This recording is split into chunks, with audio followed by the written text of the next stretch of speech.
FPX have been one of the few teams playing this AD carry again. Yeah, I still expect Volibear to come out for FPX.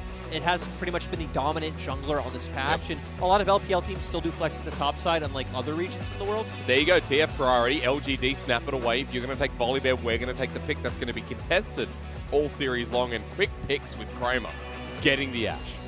Yeah, and overall, setting up for this pick comp, and this is very stock and standard LGD. If you haven't watched their games very often, as we talked about, they love just early rotating this Twisted Fate. Yep. But guess what? Doonby has his favorite champion, and such a fast lock-in with the Varus as well. They're trying to run into Game1 for the viewers' benefit, but Lyric, I feel like we're going to get Galio versus TF this whole series. Think about it, right? We now have similar dynamics where we have these two global mid laners that want to go help sides. And we have two of these CC facilitating AD carries that, you know, are a lot more known for their engage in setting up picks as well. So I want to see where LGD go here. You'd expect a jungle pickup. And if this is the lock-in, these comps are almost mirrored. Yeah. We've talked about for so long how Set and Volibear are very similar in the jungle role, right? They're both early game bruisers that want to look for these schools. They both have strong dive potential from Volibear's ultimate, along with the Haymaker coming from Set with that shield. So, going to be really interesting to see, because both of these comps are probably going to want to fight each other in the same windows around the same sides, because guess what? We're going to get some kind of take-on-take matchup in top side, because this is Game1 versus Longxing. He won't get the GP at the very least, so that means we are heading towards that inevitability. Ornn comes into mind. Things like Longxing in the past, you mentioned maybe. I don't know. Renekton's still there for both of them. The Wukong. Right now, Game1 has played 3 champions. He's played 5 games. He's played Renekton twice, GP twice, and the Wukong as well. Longxing most played. Up there is the Renekton. I love that the similarities continue to roll through from these two teams. The Ornn will be banned away by FPX, so we are really focusing towards the top side, leaving those supports available. Yeah, I definitely would prefer support counter pick in this game, where, again, we don't expect either team to heavily play on top side. We don't expect some kind of split push or solo kill-esque champion coming in. Also surprising to see LGD show respect to Game1's Camille. Yeah. So with what's available right now, I honestly would expect to see something like a Renekton on Thorn coming out from Longxing. The FPX though, do you just ban it and throw Spanner into the works? No, a jungle ban instead, thinking that maybe that's a set support for Mark. I mean, it could be. We actually haven't seen Mark pick up the set support. And, you know, there is the Renekton coming out for Longxing. This is one of his favorites, so very easy to see why they would do it. They also can support that kill pressure in the top side with the Twisted Fate Destiny at level 6. But now, we got that support counter pick. We've got to put FPX with all cards on the table. This would show us that that is a volley top. Yeah, and it would make sense, right? We have a lot of these top lane bans coming out already, so GP's gone, Ornn's gone. The only other thing that we said Game1's played is the Wukong, which obviously isn't a good matchup into the Renekton. So going to go with this Volibear, we've seen it win out a lot in trades, despite the fact that we've heard from many pros that it's not really supposed to. Yeah. So going to be nice to see. Nautilus going to be Chris' favorite support. Game number 14 here for this support, while Mark, he loves Thresh, he also loves the Nord. Leona's his favorite champion. Yep. Leona does fine into this matchup. It gives you really good lockdown, especially against such an immobile champion like the Varus. I like the Leona here, honestly. I think it provides a lot of threat. If they do take the Thresh, I'm assuming they're taking the Lantern to bring Kramer out of harm's way. Nope, favorite. 10 games, 13, 14 games here for the Nautilus. So Glad Mark agrees with me. Great to see this Leona, and we come back to it, right? We have similar comps in the sense that we have this global pressure in the mid lane. We have a lot of kill pressure, especially in bot, right, between Chains of Corruption and Transversal Arrow. Ton of engage coming out from both supports. I would say there's some early gank options for topside, especially for the side of LGD when you do run the Renekton and want to try to get that lane matchup ahead. But this game is going to be completely decided around those first critical ultimates coming out from both Doonby and Xie. I do feel like Tian has more options since he's playing the Lee Sin, so has an easier time finding ganks and getting into lanes, unlike the Set, which obviously really can only run in, or you can look to flash E. So going to be way more situational. So for the side of FPX, I really like their gank setup in mid especially. Galio with the taunt just sets up so easily for a Sonic Wave from the Lee Sin and all the bursts he provides, especially onto something like a Twisted Fate in the very early levels before he can pick up a Rod of Ages. And then it feels like we get rolling a little bit. And, you know, you're talking about global pressure. And then these mid laners enter fights around objectives, I'm assuming. Yeah, and early on especially, right, it's going to be all around bot lane. It's going to be setting up for these big dragon fights. And top laners, it's going to be about, you know, can we gank top, get a TP advantage on someone. So then, hey, you know, if Tien ganks Longxing has TP back to lane, Game1 can walk. Now we have TP advantage. Now we can threaten this 5v4 number fight at Dragon. Come out ahead. I just love the similarities coming through. While they're not exactly the same, there are some key factors running into this.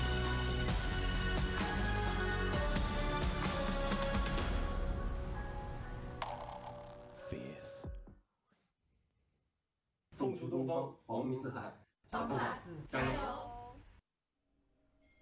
All right, ladies and gentlemen, welcome to Summoner's Rift for what I'm going to say is a crucial matchup this week.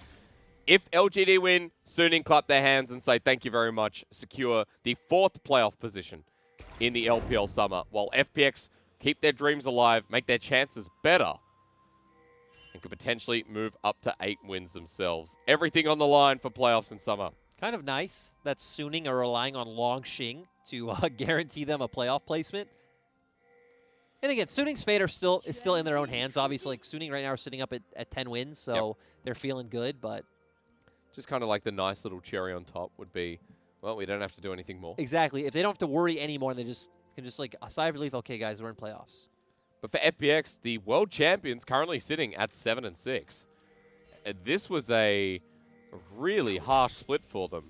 They've been recovering, bringing in Game1 for the last 2 series, and they've picked up 2 wins in a row. So Game1 currently undefeated in series at the moment, relying on that momentum to run against LGD, who are on a 3-series win streak themselves and are currently at 8-4. And all against respectable teams too, right? Yep. They beat EDG, they beat WE, they beat RNG. So all teams either, you know, EDG and RNG kind of in the middle, slightly below, and then WE, who is a playoff team right now. WE are actually above them in the standings. They are. Let's take stock of this game, though, because you can see down there, it's about FPX knocking out Rogue Warriors and E-Star, and after my investigation, Suning also being secured. But, sir, I want to bring us into this game number 1 because it is pretty standard runes across the board. We've got the respective cleanse from both AD carries. We did talk about the level 6 mark for both Xie and Duanbi. But jungle intervention early seems pretty crucial when you talk about Peanut and his ability to go top, which is already smacking from Game1. And I feel like we see this every time we see this matchup, right? We always see the Volibear come out ahead in these short trades. He is taking the press the attack against the Conqueror, so obviously the rune itself is much better in short trades. But hey, Peanut's going bot instead. Yes, and Mark does have that all-in option. Just might need to be burned. Xena's played Ignite down. Crisp is tanky. The Facebreaker used Dredge Line to get on out. 1-2 summoners gone from Chris versus Ignite for Mark. And you could see that he just tried to get the flash that was always aiming for. Maybe if they thought they'd potentially kill right, he would have held on to the E longer because you know Chris is going to flash at that point. But they got the pressure. They're going to head mid. And actually, Peanut going to head back towards his top side, but Game1's here. The Goon's walking, but Peanut with good timing's like, no, go top. It's like seeing it, you know, you see a dog on the street, you're like, no, walk away. No, of course. I know a bear is not that kind of animal, but he will be walking back to the top side. And back to his croc where he was dominating a little bit before. So Peanut goes back to his own farm. And we'll continue clear towards the bottom side where you can see Tien is up towards his top side for now. Cheeky little brush ward on the left side of the lane for Xie as he pushes up. To be honest, we didn't expect too much action early on. We can see Xie's been doing a good job in this matchup. And it's one that's not too hard for Twisted Fate to navigate because, I mean, if Galio ever does look for the E in, right, you pull out the gold card, you stun him, he's not able to get his taunt out, you walk away, and then you win out the trade from there as he's kind of backing up and you have that range advantage. But overall, we said the point where this map will probably explode is going to be more around that level 6 mark, especially once we can see a team start posturing for Dragon. I really want to see how Tien gets involved in these lanes because you have set up in all 3. We have the Nautilus in the bot lane, so Dredge Line's set up very nicely for your Q. We've talked about how the interaction works with mid lane. Game1 as well, going to be quite well if Longxing is in a position like this where he is, you know, pushing into Game1's tower, though he does have a ward now, and you would expect him to get the bounce back if he wants. Level 5 for Doomby and Xie. And here, the interesting thing right now is the fact that, so we've seen Longxing recall and TP back to lane, to where Game1 still has his, so going to be interesting to follow that as well. We already talked about if a team can secure an early TP advantage in top side and then have more threat for an early Dragon or just an early bot lane play in general. Mark's moving though. Going to be spotted out by a ward. Heading up towards that river. Now both junglers are making their move themselves. Tien acting respectively. But Chris still hasn't left the lane while we just go back top side. And even though it's not like tank versus tank, it does feel like we're on the edge as Game1 staying in the trade, confident with PTA. Longxing builds up his rage bar. But that's also, Longxing was also confident as well, right? Because he got to the 12 stacks of Conquer, was willing to keep going. And LGD looking for this repeat play on bot side. So they're trying to make FPX think they're doing Dragon, I think. FPX not falling for it, though. Backing in an interesting position outside turret range, but still committing to it. Yeah. Out they go. So that's what that play said to me, right? They weren't showing on the wave. They weren't showing in bot. So they were trying to make FPX thinking, hey, maybe we're on Dragon or getting control of vision in the river. Let's wait and try and bait them in. FPX not falling for it though, getting a nice reset instead. And you have to look at the time committed from Peanut, where he wasn't farming, he was waiting for the play, while Tien was farming and is up 10 CS in this early game. And the more important thing to that, right, is not just the gold, but obviously the XP advantage he's going to get, because getting your jungle to 6 first just feels so massive, that massive power spike coming from your ultimate, then you just win any 2v2, 3v3 on the map. So that could be a window that FPX try to abuse. And Game1 continuously pushing his wave and roaming to get information for his team, potentially looking for plays on mid is what it looks like with the pings coming down. But LGD do spot him out, they do respect it. But still, this is one of the nice things that Game1 brings to a team, is he's very selfless. He's completely playing for the team and never for himself. We'll even start this scuttle off. That's a nice little addition. The CS lead he was building up top side. Keeps him in range for mid as well, but Doomby starting to roam down. Both mid laners are 7. And as FPX clear out this ward, walking back through river into the 2 versus 2. We now wait.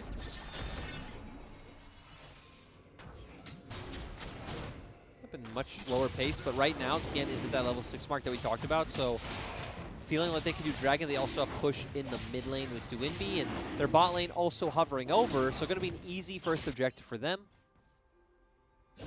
Well, with 30 seconds for Riptail. Yep. This game is much slower than I expected.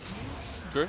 Like, just, especially from knowing FPX. Even this split, FPX have been a team that have kind of just been known to kind of ram their face into the wall and hope something works. I guess when we see those first ultis, then we'll accelerate from there. But Sonic Wave taken. Mark brings Tien over the wall with him with the Blast Cone. FPX is still invading through. Xie low on mana, walking towards his blue buff. Drenchline won't connect, but Xie's in a corner. The flash shield of Duran actually connects with Exhaust just as punched down. And Xie against the wall has nowhere to go. And that was a positive caster curse there, guys. It said nothing happens and something happens. Yeah. So thank you very much, FPX, looking for the aggressive play. Great job of using their pressure in both their lanes to look for this early blue buff. And this was the action around bot side that we expected. Cold lead for FPX. Kill over to the Lee Sin. What more could you want? And LGD just keep looking for this play in bot lane.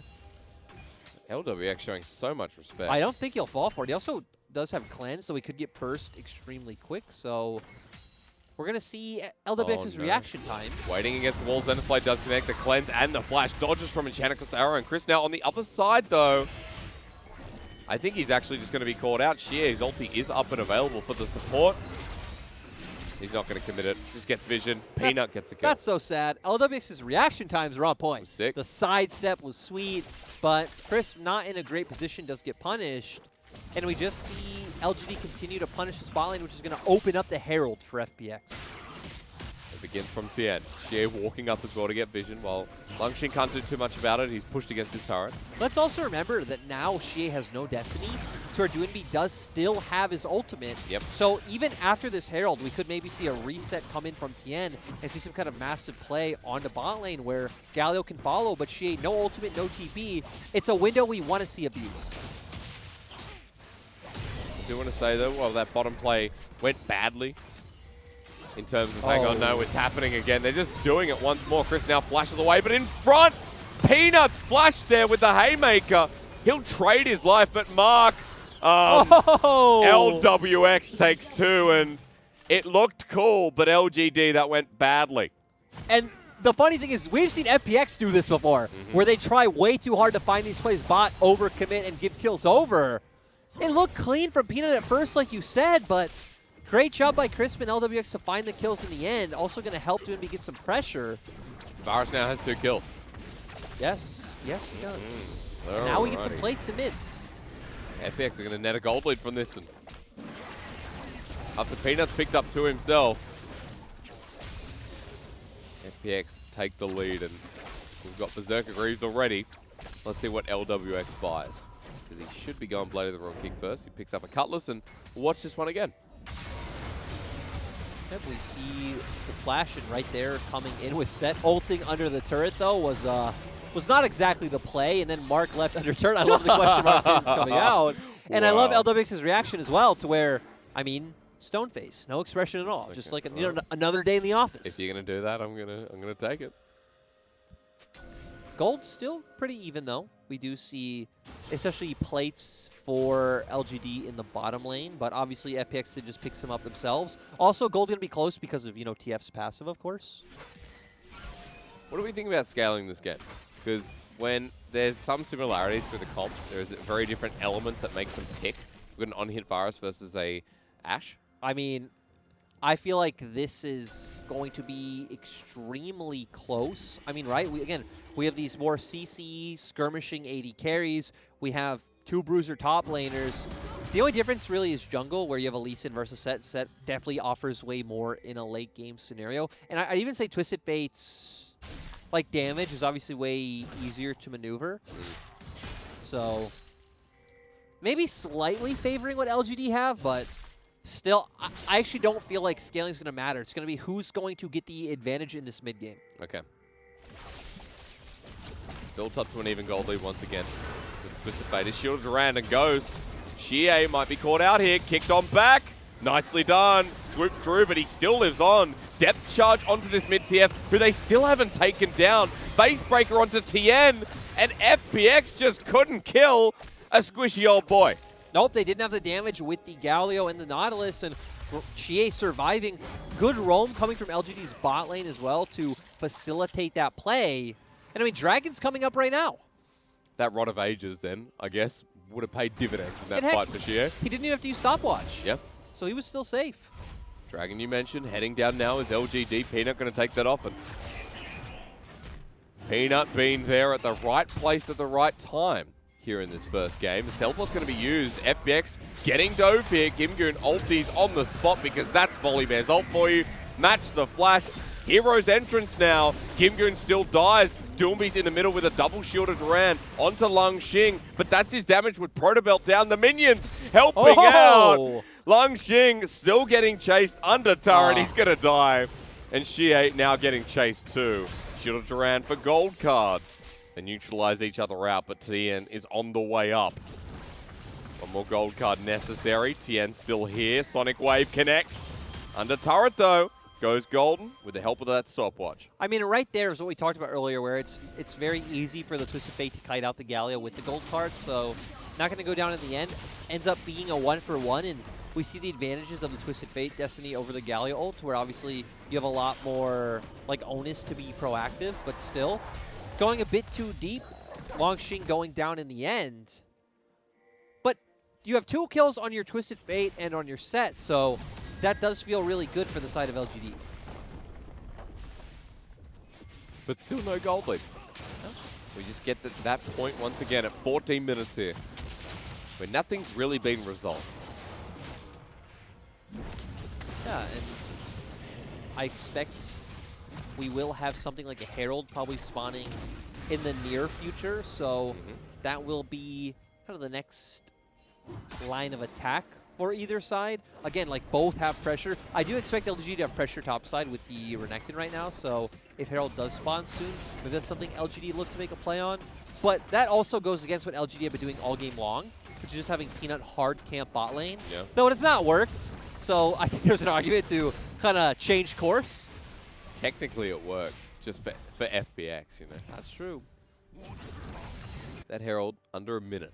We also see that right now, Game1 is close to the Triforce. I mean, even has 2 daggers to where Longxing, very close to Black Cleaver as well, also has the Executioner's Calling. It's impressive that Doomby has a gold lead over Xie when the TF passive is quite good, but there is a 12 CS lead from Doomby. Also, the plates that we saw come in earlier. That's true. So, but you're right. I'm actually still surprised that he does have the gold lead. And nope, Peanut going for it once again, but LWX is by himself. He is, and here comes Mr. Quick as everything synergizes up, but cleansed away with one. The Solar Flare too far forward from Mark. Yeah, that was something. I didn't even like the ult combos coming in from the set in the Ashe, honestly, because you just kind of CC'd an already CC'd target, and then it's like, yeah. I don't have words. I don't have words. That was about as good as the acting from the room. Go. The actor of Mark. Let's take it away to the Herald that FPX are taking. Meanwhile, now Peanut likes bottom lane. Let's see. We can confirm. Does this one work out? It does, because it's a turret, not a person. I mean, they're posturing for a dive. They got the turret, though. Well, okay. Nice. Thank God. Thank God they didn't try to dive him. Do you think turrets are people? Do you think Galio is a person? Yes. He's technically like the same as turret. Let's watch this. Again, so both CCs hit it at the same time. Yeah. So he actually got so much value out of that cleanse. And then Mark with the ultimate, like you said. Didn't I guess he thought he was going to flash away. So yeah, I mean, the props to Mark is, You know, he was predicting. Like, it's not. And when those go right, you look like a god. Yeah. But then when they go wrong, you look silly. I mean, I feel like the bigger issue was the showstopper Enchanted Crystal Arrow. Yeah. I like this game because the early game is like tit for tat, you know, back and forth, where we're constantly trading. We're building towards this mid game. And we're going to launch ourselves towards these objectives. And some crucial fights going to come. This game might just come down to one big fight. And for FPX, it looks like it needs to when you look at their comp, because one of the differences these two comps have is that FPX is definitely way more... Pause. Xie gold card, but not in time. Game1 just ults out. The bear running away. And he's out. And once again, LGD. Really, the bot lane is cursed for them this game. Absolutely cursed. Do not go down there. Doesn't matter who's there. Just stop going there. Yeah, it has not been working. And that's so nice for FPX. But going back to FPX, their comp definitely feels more reliant on some kind of like big wombo, right? You need a massive taunt coming in from Doonby, setting up a great ult by Game1 into the members of LGD. And then, you know, LWX able to free hit, you know, from a safe position on the back line. To where, since LGD do have the Twisted Fate especially, like, you know, you have 2 ranged carries, it feels there's more maneuverability. Plus, picking off someone before the fight actually starts, very optimal. With 5 now channeling in, FPX have the river to themselves, but on a ward in Enchanted Crystal Arrow, we talked about this. The pickoff will be Crisp, who goes golden. Hero's entrance onto Longxing, who flashes away. This is the fight maybe a little bit earlier than expected. Doomby trying to run away. FPX alone in the wild card. Hits Crisp in the back line. Numbers advantage. Never played too far away. As the poke from LWX cannot be underestimated. Dragon is continued. LGD have low health bars themselves. Yep, and they're still going for it. LWX still strong. Even Doonby having the exhaust, but they don't want to go for it. Away it goes. Sonic Wave was very close, but Peanut secures into the Ocean Rift. I don't know why I highlight exhaust, but you're excited. You know, he does have it. He does. So LGD get Dragon though. Yeah. And that fight is kind of what we said about the maneuverability, right? We saw Doonby having the ult to save Crisp, and goes back to that pick potentially talked about with LGD. Yep. And then Doonby isn't able to get a taunt off on the backline. We see Kramer and Xie able to kite it out, and then just a beautiful Q coming out from Xie to secure that kill onto Crisp as well. And now we're back to normal. When's Peanut going to come back? Even Xie going a much safer route, also the more like engage-oriented route with the Twisted Fate, so he can definitely make a lot more aggressive plays and buy time with that Zhonya's. But, you know, we saw a good Enchanted Crystal Arrow, forces Doom to use an ult now. Keep your eyes on Kramer and Xie. They're in the back. They're just able to kind of freely weave in and out of this fight. Since they're not in harm's way, very nice Q coming out from Xie. Bit of a misstep from Chris. And a misstep from LWX in the same vein as we come back to life. I don't know what happened. I mean, look, ult's down. So apparently just a common, actually 4 ults down for the side of LGD. So they killed the AD carry. Worth. Now they got avenues. Can't get mid, but we'll be heading towards bot, waiting for another pick. And what a nice window to abuse, too, because, you know, the theory, picking the Galio and the Twisted Fate is, even against something like an Enchanted Crystal Arrow, sure, you have, like, long-range pick potential, but Galio can always follow up with his ultimate as well. Galio ultimate is down. We see just great chain of CC come out this time. They just really don't like LWX. No, that was hardcore bullying. What the heck? Well, it works, it works. And LGD in a 2K gold lead after the last fight, after the pick on LWX. And being proactive here, the name of the game. I mean, the nice thing for them too, right, is, sure, I guess in theory, Galio can follow up on any target you try to pick off. Mark might be called out. Flashes the shield of Duran, nowhere near enough. As Kramer was pretty much the only one. Peanut not ready. But you had a theory? We're actually, I was going to say, we're actually seeing potentially more posturing. Oh, he's going to get spotted out by that. I was going to say, LGD have more long-range tools of engage, right? Since they have the Enchanted Crystal Arrow along with the Destiny. So, like, Doonby might not always be able to follow up. Could be, they could even set up plays where, you know, maybe we Destiny in, which sets up that baiting out the Galio ultimate. But guess what? You solve the Enchanted Crystal Arrow. You can rinse, repeat, look for the play again before that's up. Right now, we're very similar on item breakpoints as well, right? Even looking at Doonby's items, who we were just talking about, the Proto Belt into the Zhonya's to match Xie, though he did just get the Sheen. He's going to do a bit better in these fights. Also note that we've got ourselves a second item almost here on Peanut, who is going to be a little bit of frontline. And we said that's one of the big differences once we start scaling in the game is kind of the functionality of the set in this comp, you know, as a frontliner, as an engage, even disengage tool versus something like a Lee Sin, who's really only going to be able to maneuver around fights and try to find these kind of big picks to either set up a kill onto Kramer or Xie or disengage for LWX. We should at least see it coming towards this next dragon, which is what we'll be aiming for in a second in 1 minute 20. Baron sitting up there and waiting. That's the thing about this game is, we at least know every time a dragon's up, both teams are going to fight for it. Both teams need to fight for it. We can't see a team just either try to cheekily steal Baron or something like that. The DPS isn't there. These comps need to go toe-to-toe. FPX, before this comes up, want to kill Xie. Timing would be great. He's going to pace his way back. He does have teleport if he needs to get to the bottom lane, but all of FPX are backing. LGD have already done that, and they're back out on the map themselves, with 2 items pretty much in hand for everyone. Lungxing about to show us what he's picking up for his second now. Does he have enough gold? No, only the pickaxe. So, Gimgoon and Lungxing a bit behind the curve, but that's top laners for you. I mean, yeah, both of them still like doing really well on farm, right? Both sitting at about 200 CS right now. 2 item AD carries. I mean, once again, I expect us to see potentially LGD trying to pick off a member that steps too far forward, the Enchanted Crystal Arrow that we saw into like Mark, Engage, or even Peanut trying to come in on a flank and get a good ult onto a member of FPX into his front line, because let's remember that you do still have Long, Xing, and Mark standing in front of Kramer and Xie to service that front line role. It begins.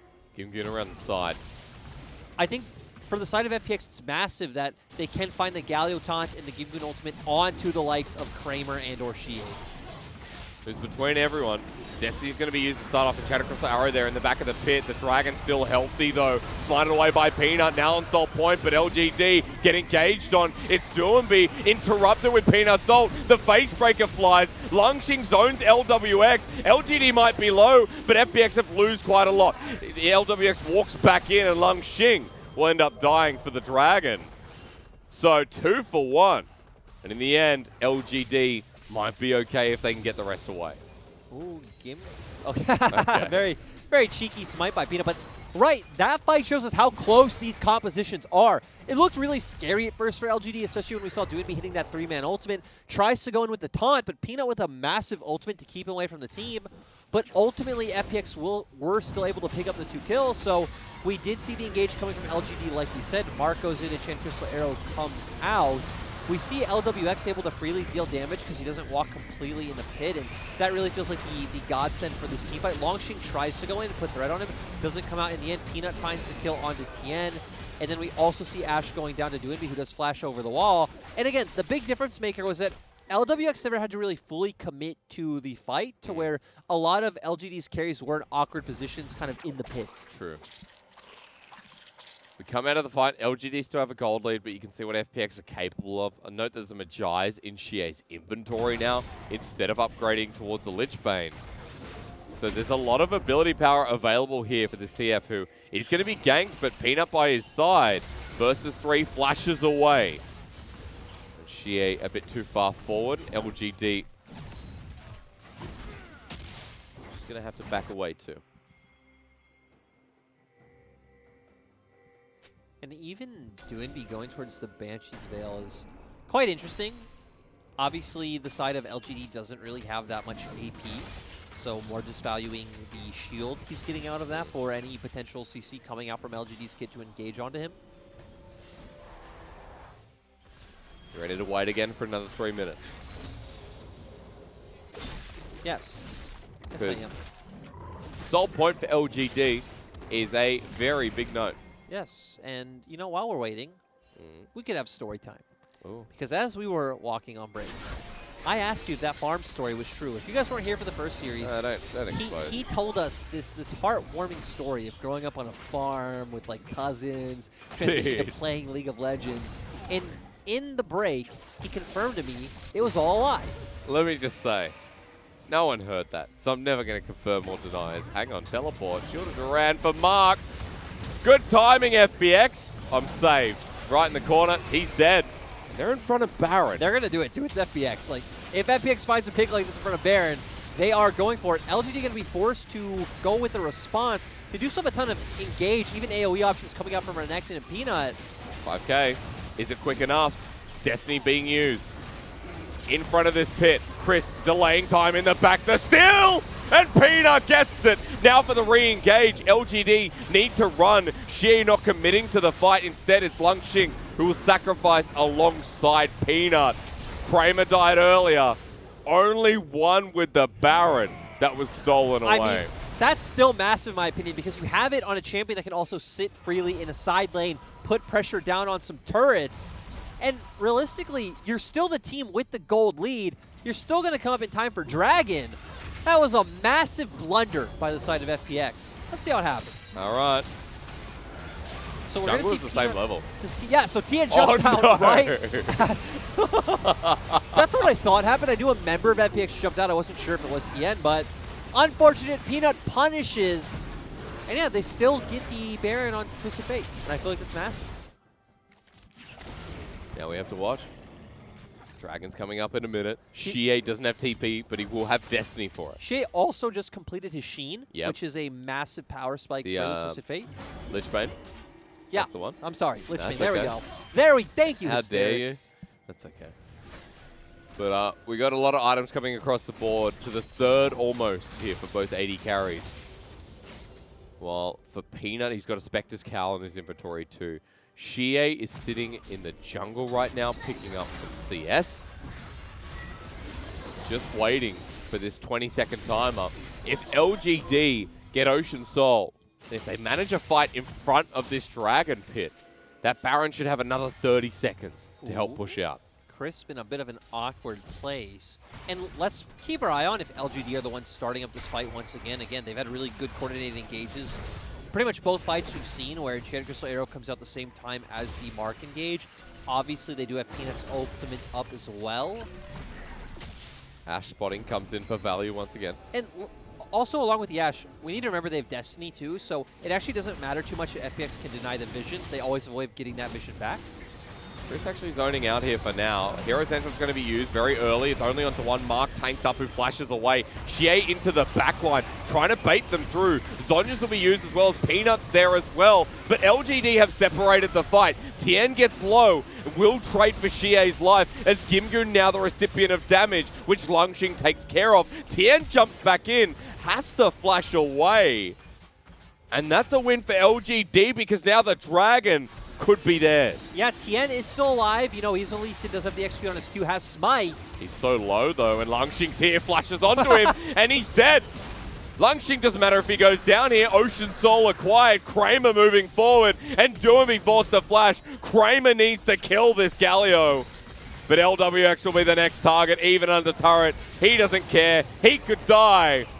But it's all worth it in the end as Peanut hits him once, makes him go golden. And Doomby with the Justice Pudge, actually playing this well, somehow survives in this messy game. Yeah, that was a bit extra coming out from LGD, but they pick up the Dragon Soul, so gonna feel really good with that one. We see a bunch of items, breakpoints being hit for the side of LGD. TP, Christmas here.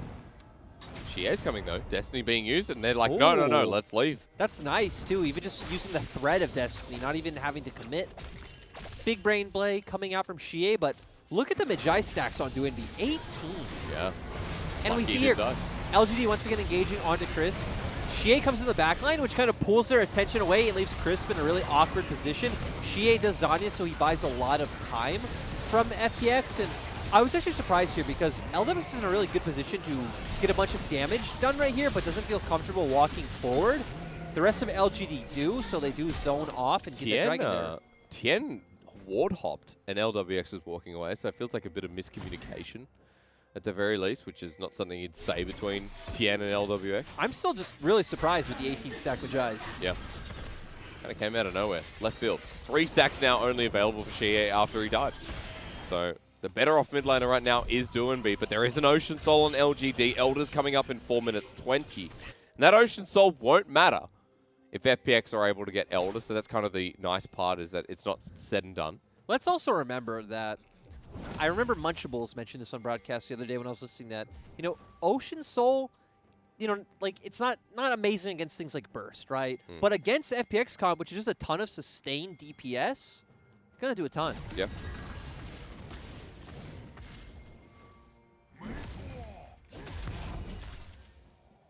What are you waiting for, Lyric? What are we waiting for next in I the was game? waiting to hear what you were waiting for, but... Oh, we wait for each other. Yeah. It's kind of sweet. Baron's up in 50 seconds. We're at a 32-minute game where LGD have the ability not to get caught out as Mark is doing so. He'll pop the stone plate, solar flare, but no one's here. FPX then turn their attention to the TP in from Langxing. Gimgoon ults as well. They're just taking him out one by one. Langxing drops over the wall to Xie. Sonic Wave connects, and LGD ants to the slaughter.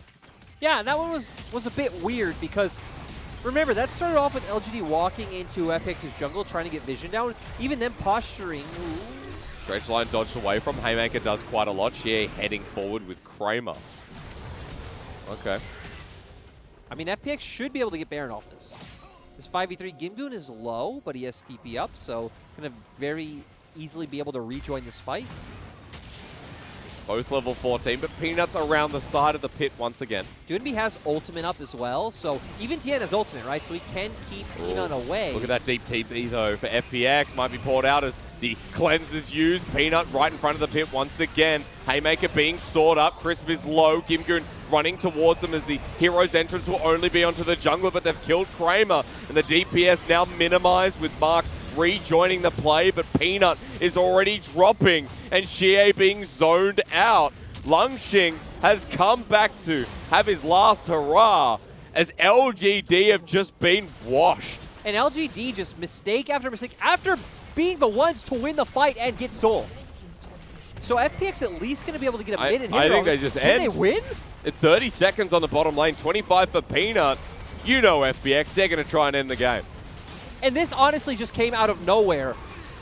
I honestly don't know what to say. LGD have Ocean Soul. And they're about to get absolutely bamboozled.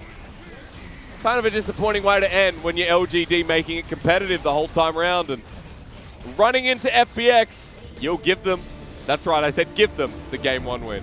Like, the thing is, we've used the word anticlimactic so many times on this broadcast, but that was definitely one of them. That was definitely one of those, like, not feel good to watch endings where it just ended out of nowhere. LGD just made one mistake